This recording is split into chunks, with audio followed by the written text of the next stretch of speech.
You ready? Yeah. Okay, so the best way that I can describe how the trust mechanisms work, okay, is that the people, and that includes the Māori people and every people, they realise that it's a big job managing the public life, you know, and keeping things safe.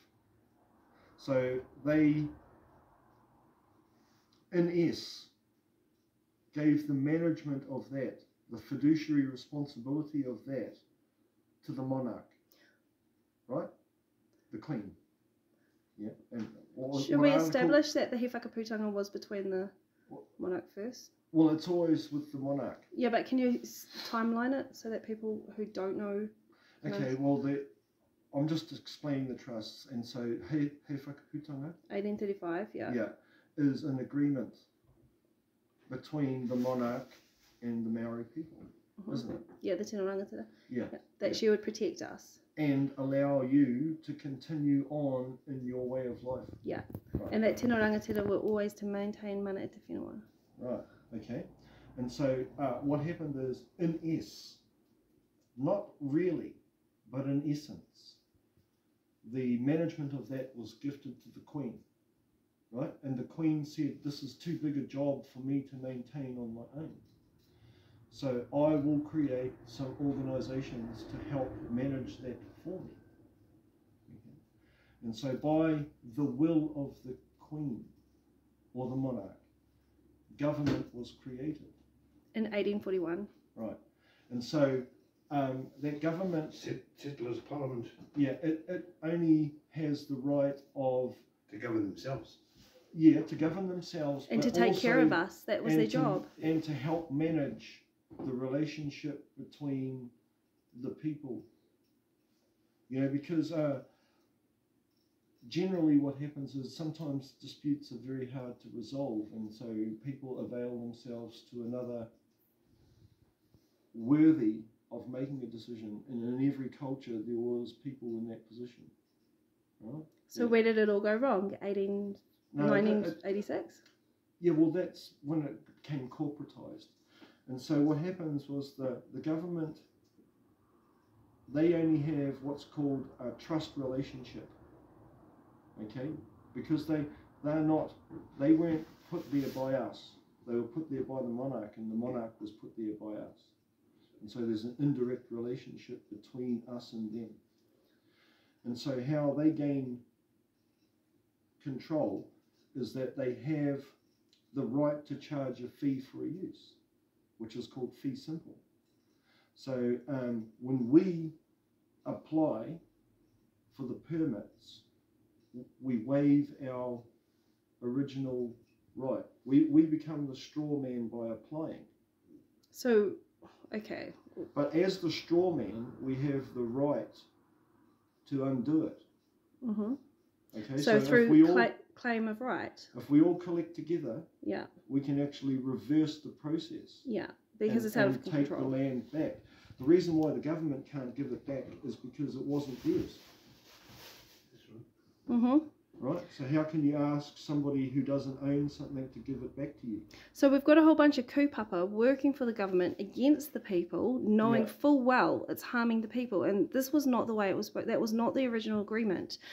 Like, for example, when we tap out of the New Zealand government, we're still allowed to have wins and other things because it's our money and our sovereign bonds that they're trading anyway. Yeah, and the agreement was the government was supposed to look after us.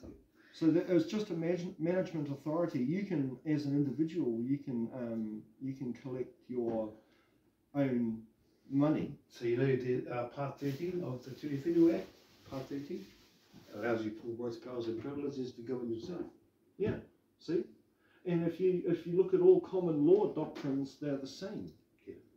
All of the same thing. It's the right of self-governance. Yeah. Okay? Yeah. So you're guaranteed three things, mate. Life, liberty and property. Yeah.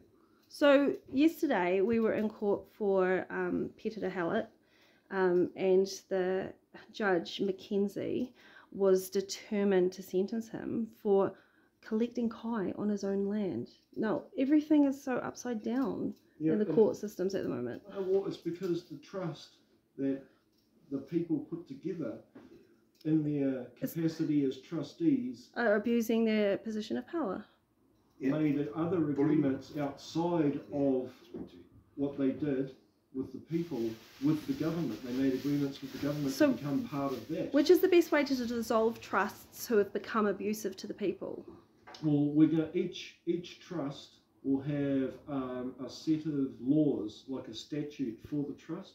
Yeah. And inside that, it'll have all the provisions to remove corrupt members. But the thing is that if you're going to be part of a trust, you probably should learn about how it works. And learn about tikanga, you know? Well, it's really, the trust is only there for the people, okay? But unless the people get together and do something, then nothing will happen. So we've got a situation where one trust member is trying to fine $100,000 towards the tangatawhenua hunters who were just collecting kai on their own land. You can't call them hunters. Yeah, kai collectors.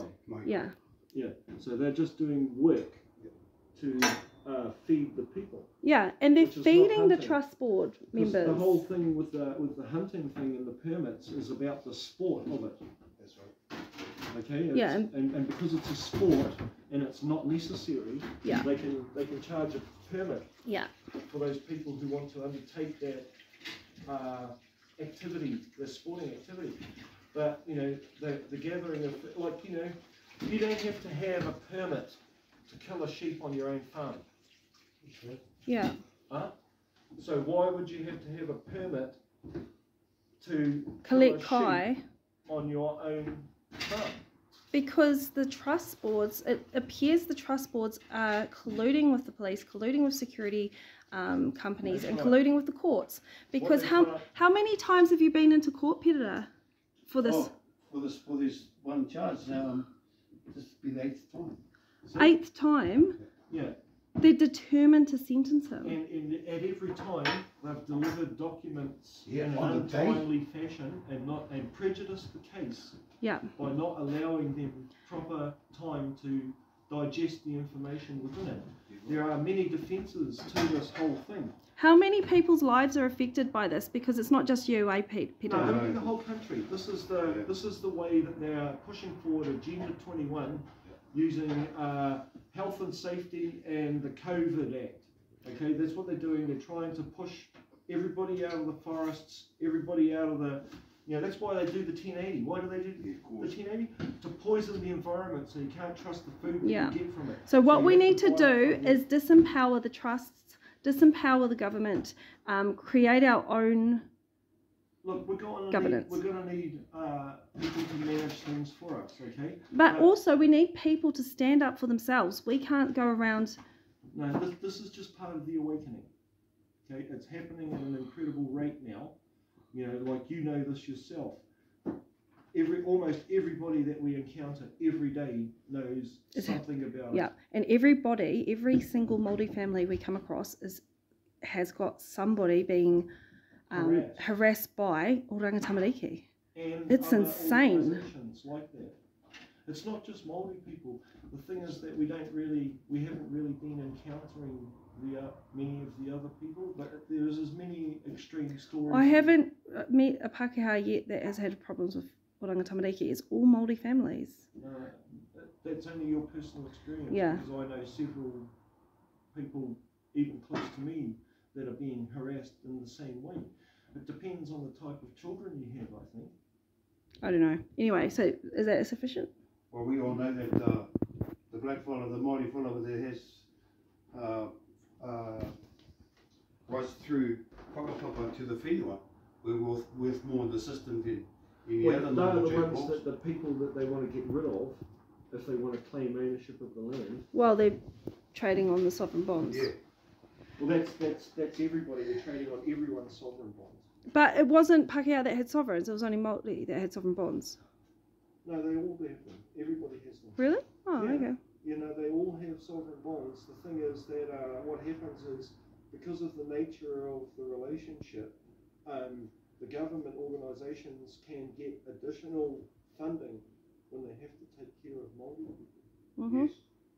Okay, so it's more valuable to them to pick up and that's supposed to protect the Māori people. Yeah. But what it does is it makes them more desirable to fit into social services. Yeah.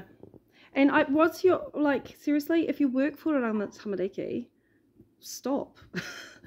Or help the people. I dare say that there's probably some people within there that are... It needs to be stopped. People. But the problem is that, you know, people in this country are non-confrontational. So if they are working in oranga tamariki and they're being told to do things that are not... They just do it without thinking, isn't it? It's not even about not thinking. It's actually they feel pressured by everyone else. They'll be singled out. They'll lose everything that they have. Do you know what? Everyone needs to stand up against oranga tamariki. But they're revolting. I know, it's disgusting. I hate them. Anyway, I'm going to cut this now. That's 10 minutes. That's 11 minutes. It's a good video.